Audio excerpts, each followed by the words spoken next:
5, 4, 3, 2, 1, 0.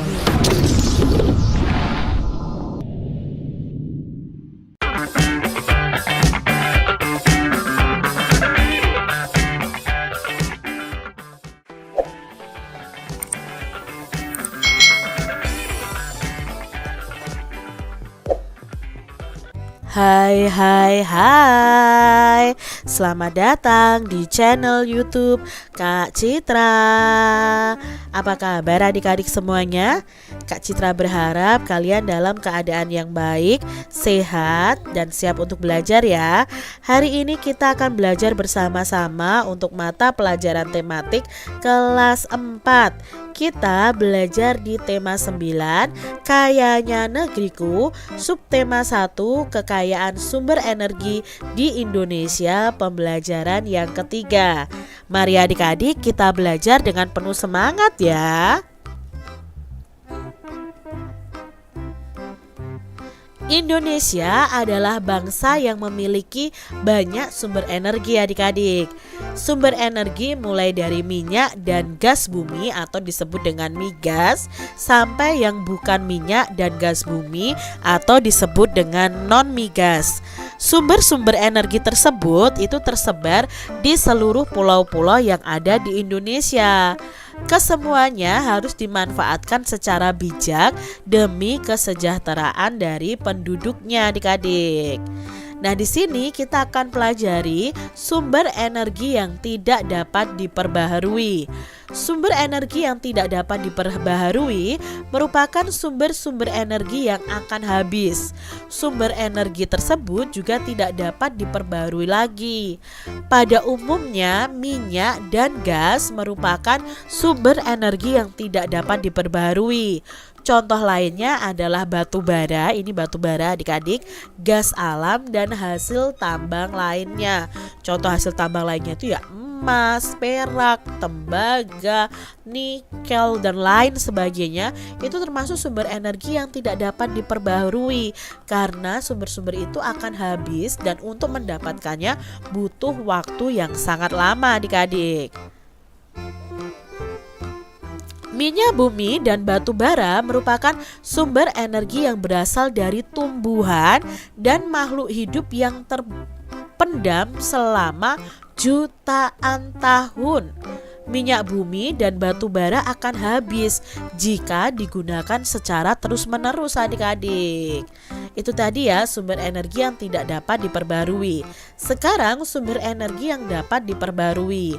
Sumber energi yang dapat diperbarui merupakan sumber energi yang tidak akan habis meskipun digunakan secara terus-menerus.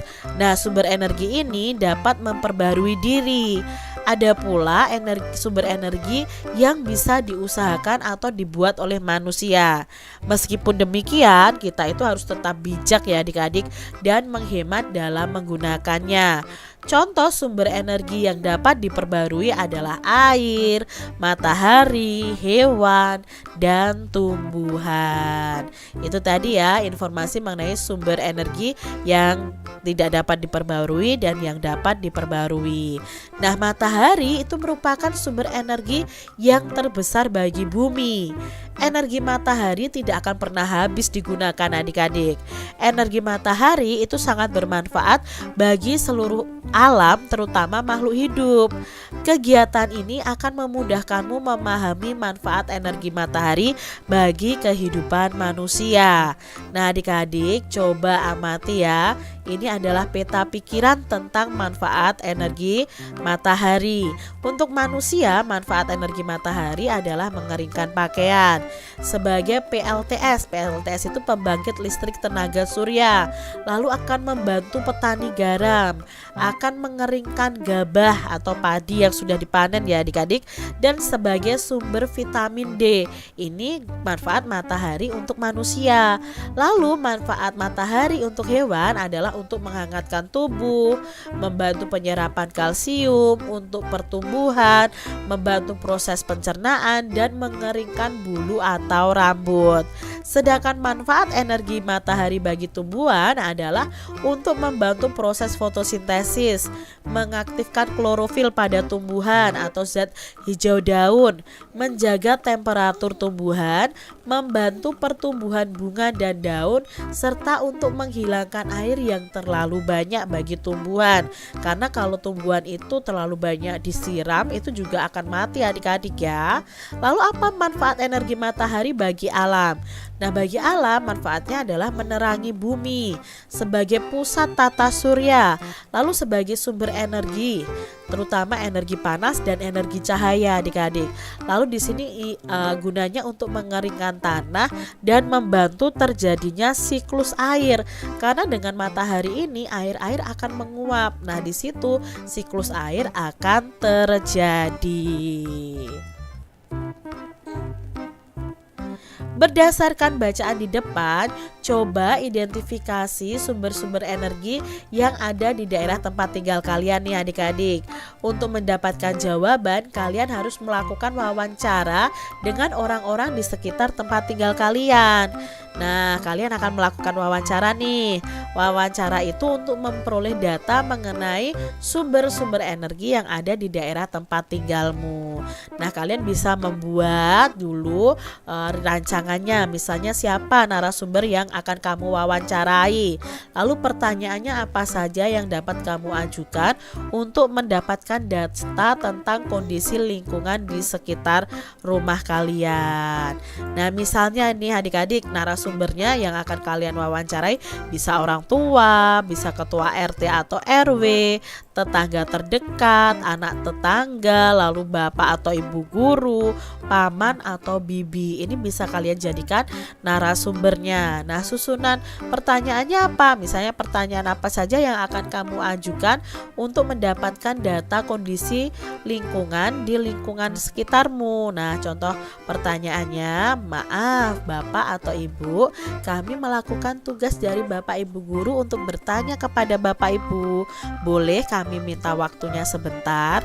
Jadi ketika kita mewawancarai seseorang, kita harus berkata dengan baik dan sopan adik-adik, meminta izin dulu. Lalu siapa? Nama Bapak atau Ibu? Apa pekerjaan Bapak atau Ibu? Lalu kalian bisa bertanya, hewan apa saja yang masih dapat dijumpai di lingkungan sekitar Bapak atau Ibu? Tanaman apa saja yang banyak ditanam warga di pekarangan rumah? Apakah ada kegiatan rutin kerja bakti untuk membersihkan lingkungan sekitar? Lalu apakah masyarakat sekitar membuang sampah pada tempatnya? Dan bagaimana kesadaran masyarakat sekitar untuk menjaga kebersihan lingkungan? Ini hanya beberapa contoh kalimat pertanyaan ya, adik-adik bisa kembangkan lagi. Nah, kamu telah membuat daftar narasumber dan daftar pertanyaan. Berdasarkan daftar tersebut, lakukan wawancara, bisa bersama dengan teman-teman kalian. Lalu tuliskan hasil wawancaranya di buku tulis kalian masing-masing. Nah, di sini Kak Citra tampilkan contoh hasil wawancaranya. Kan pasti di sini nanti hasil wawancaranya berbeda-beda adik-adik ya. Misalnya nama narasumbernya adalah orang tua.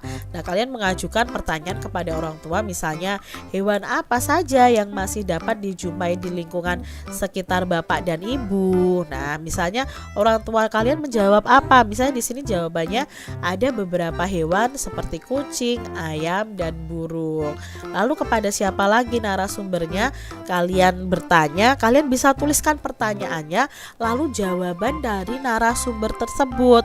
Contohnya ini dari ketua RT, ketua RW, lalu dari tetangga, teman sekelas. Nah, ini pertanyaannya dan ini jawabannya. Pasti jawabannya beragam. Kan kalian mau wawancarai orang yang berbeda kan? Nah, kalian pasti pertanyaan dan jawabannya juga beragam. Ini hanya contoh saja dari Kak Citra. Demikian tadi adik-adik pembahasan kita di tema 9, subtema 1 pembelajaran yang ketiga. Semoga video pembelajaran ini bermanfaat untuk adik-adik semuanya, dan sampai jumpa lagi di video pembelajaran Kak Citra selanjutnya. Tuhan memberkati. Jangan lupa tekan tombol subscribe, lalu tekan loncengnya, tekan juga tombol like, Lalu share ke media sosial kalian. Jangan lupa untuk ikuti media sosial Kak Citra. Terima kasih.